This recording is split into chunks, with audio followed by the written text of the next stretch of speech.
Hello and welcome. It was a big Sunday indeed for UPA's presidential candidate as Pranab Mukherjee emerged victorious with more than adequate support. But with the name of our nation's next president being announced, controversies still haunt the elections. This time the BJP government in Karnataka battles with cross-voting by its own MLAs, which has upset the party leadership. All of that in detail and much more coming your way during the next 30 minutes. As you're watching Headlines Now with me, Linda Hercules, but first, it's a quick look at the top headlines of the day. Sources say that petrol prices will be hiked by 75 effective midnight. Chief Minister Jayalalitha writes to Prime Minister Manmohan Singh after the Lankan Navy arrests Tamil Nadu fishermen yet again.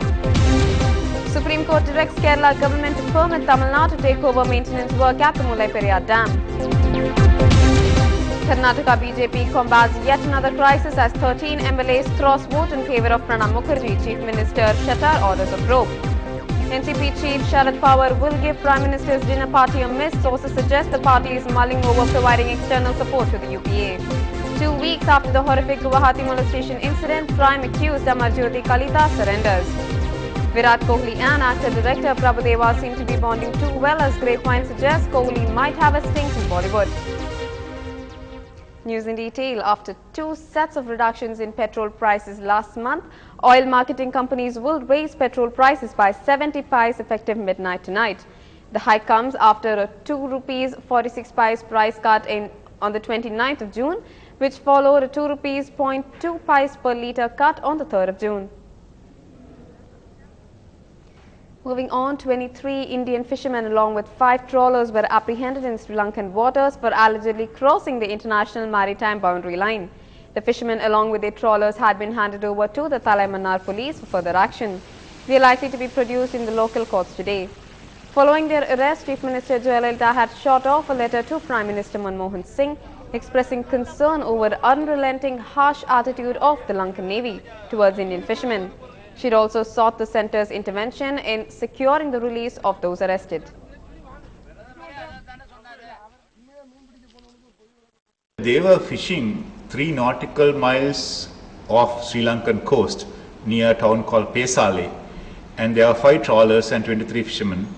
And one trawler in fact was moving threateningly against the Sri Lankan Navy patrol boat. So we have taken them into custody. And we were compelled to take them to custody, and they are produced before the magistrate in Mena. But they will be released soon because we have an understanding with India that we don't keep fishermen and trawlers indefinitely in Sri Lanka. So they will be out soon. I don't want to comment on the letters written by Honorable Jayalalitha to your Prime Minister. But what I can assure you, Sri Lankan Navy treat Indian fishermen who poach in Sri Lankan waters very humanely. They don't harass them, there's no violence involved. And if the best solution would be for Tamil Nadu fishermen not to cross into Sri Lankan waters, not to cross international maritime boundary line. On to the Indian fisherman killing case by the US Navy. Around 100 CPIM workers led by the party's State Unit Secretary G. Ramakrishnan were picked up by police when they tried to stage a demonstration outside the US consulate, protesting the recent killing of a Tamil Nadu fisherman in Dubai seas. Ramakrishnan, Rajya Sabha MP T.K. Rangarajan, senior state leaders and MLAs including A. Soundararajan and G. Bhimarao were among those held.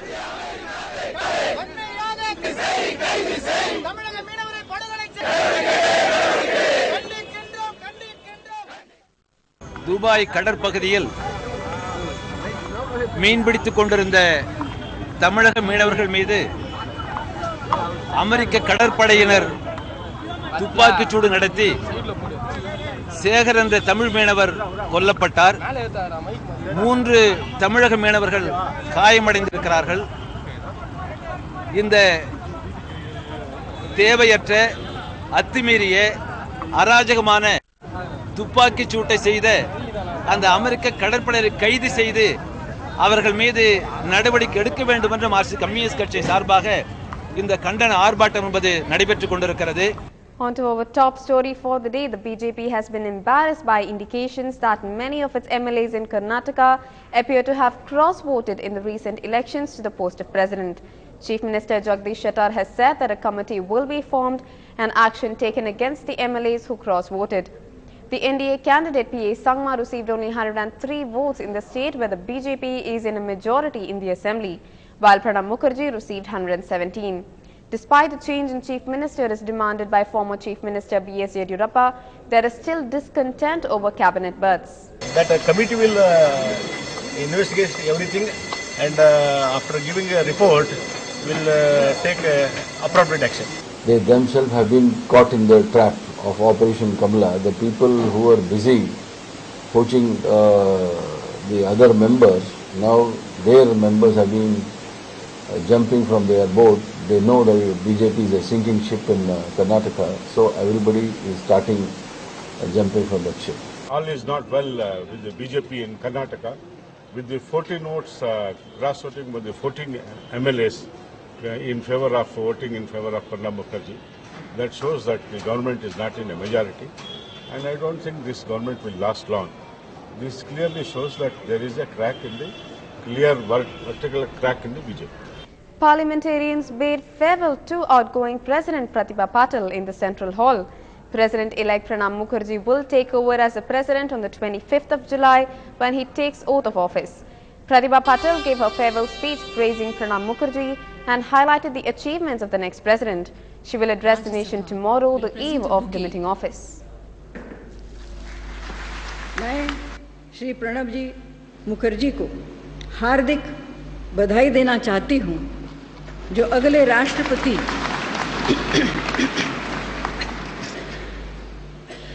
राष्ट्रपति बनने के लिए चुने गए हैं। मैं जुलाई 25 को राष्ट्रपति पद से कार्यमुक्त हो जाऊंगी, परंतु आपके सम्मान, प्यार और स्नेह और मधुर स्तुतियों के रूप में मैं हमेशा ये सब मेरे साथ रहेगा। कारवां चलते हैं मंजिल का सहारा लेकर, कारवां चलते हैं मंजिल का सहारा लेकर, और मंजिल की कशिश रहनुमा होती है। Well, the Rashtrapati Bhavan is getting ready for its new resident, Pranab Mukherjee, who will take oath as the 13th President of India at 11:30 a.m. on Wednesday. To sum up the presidential polls, in the end, the suspense yesterday was only over what the margin Mr. Mukherjee's victory would be. He got 69.31% votes, very close to the 70% that his poll managers had promised.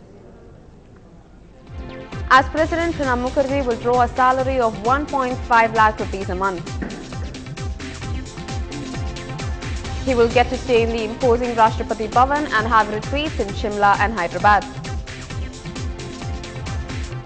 His official car will be a bulletproof Mercedes-Benz.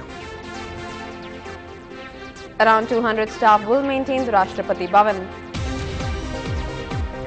On retirement, he will get 75,000 rupees a month as pension besides a furnished rent-free bungalow.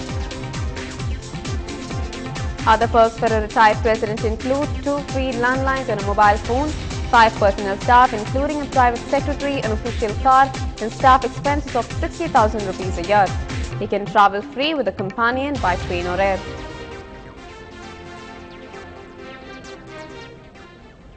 Moving on, the Supreme Court has directed the Kerala government to permit Tamil Nadu to undertake maintenance work at the Mullaiperayyar Dam. The 5-judge bench headed by Justice D.K. Jain said that the cleaning work at the dam would be undertaken under the supervision of a 3-member committee. The committee will comprise of a superintending engineer each from Tamil Nadu and Kerala and an independent representative nominated by the chairman of Central Works Commission. Tamil Nadu Chief Minister Jayalalitha sanctioned over 11 crore rupees towards different activities concerned with the state government mouthpiece and the central press. A monthly named Tamil Arasu that highlights the state government efforts and achievements along with its printing press will be relocated to a new building at Taramani, which will come up at an estimated 5.83 crore rupees. Jayalalitha has also directed purchasing color printing machine at 6.50 crore rupees as part of its modernization efforts. In another scene, a history sheeter was hacked to death in Thirumangalam area during the wee hours. The police say they have made some arrests, but our crime correspondent Salim has more from the scene of crime. Railway track in Thirumangalam near Padi flyover. If my camera person could just zoom in a bit, you can clearly see the scene of crime. The blood stains are still visible at the scene of crime. You can also see broken brandy bottles. It was initially a dispute between 2 gangs and one hacked the other to death. The victim was a 22-year-old man and he was rushed to the Kidpok Medical College Hospital, but the doctors there declared him broad dead. In fact, the police say they have arrested a few persons and many persons are at large. The public here say after 6 o'clock, no individual can walk near Party flyover. This is a very important flyover, but there are no lights after 6 o'clock. In fact, the public say many waylaying incidents are taking place over there. Many cases of robbery have taken place over there. The public say only after a crime has happened, the police have reacted. They come to the spot, they investigate. But what about preventive policing? The public here requests the police to come here frequently, visit these isolated places frequently, so that there will not be any illegal activities going on here. More national news awaiting you on the other side of a very short break. Stay with us.